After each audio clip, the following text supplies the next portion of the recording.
ଯଦି କିଛି ଲୋକ ଆପଣଙ୍କୁ ଖରାପ ପାଉଛନ୍ତି ତେବେ ଏ କଥାକୁ ନେଇ କେବେ ବି ଚିନ୍ତା କର ନାହିଁ। କାହିଁକି ନା ଆପଣଙ୍କୁ ସେମାନେ ଯେତିକି ବୁଝିଛନ୍ତି ସେତିକି ତାଙ୍କର ବୁଝିବାର ଶକ୍ତି ଅଛି।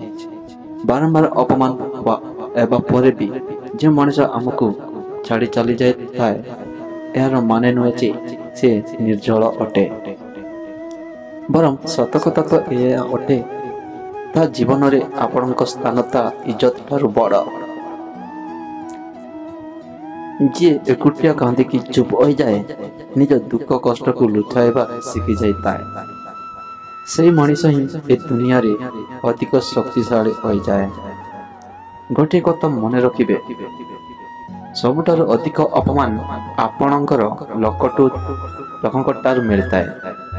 ସେତେବେଳେ ସବୁ ଲୋକ ଆପଣଙ୍କୁ ଛାଡ଼ି ଚାଲି ଯାଆନ୍ତି ସେତେବେଳେ ଆପଣଙ୍କ ଭିତରେ ଥିବା ସାହସ ଆଉ ଶକ୍ତି ବାହାରକୁ ବାହାରିଥାଏ। କାହିଁକି ନା ସାହସ ମଣିଷକୁ ଦୁର୍ବଳ କରିଦେଇଥାଏ।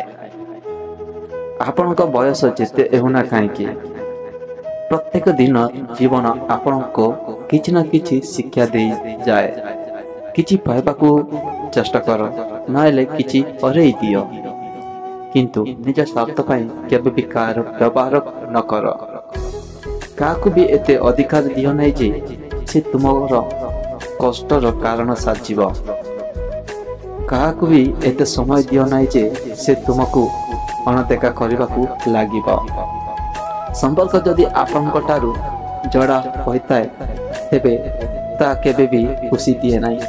ସମ୍ପର୍କ ଯଦି ହୃଦୟରୁ ଜଡ଼ା ହୋଇଥାଏ ତେବେ ତାହା କେବେ ସାଥ ଛାଡ଼େ ନାହିଁ। ଯଦି ଲୋକ ଆପଣଙ୍କ ଭଲ ଗୁଣକୁ ଦୁର୍ବଳତା ଭାବୁଛନ୍ତି ତେବେ ତାହା ତାଙ୍କର ସମସ୍ୟା ଅଟେ। ଆପଣ ଆଇନା ହୋଇକି ରୁହ, ସମସ୍ୟା ତାଙ୍କର ଅଟେ ଯାହା ମୁହଁ ଖରାପ।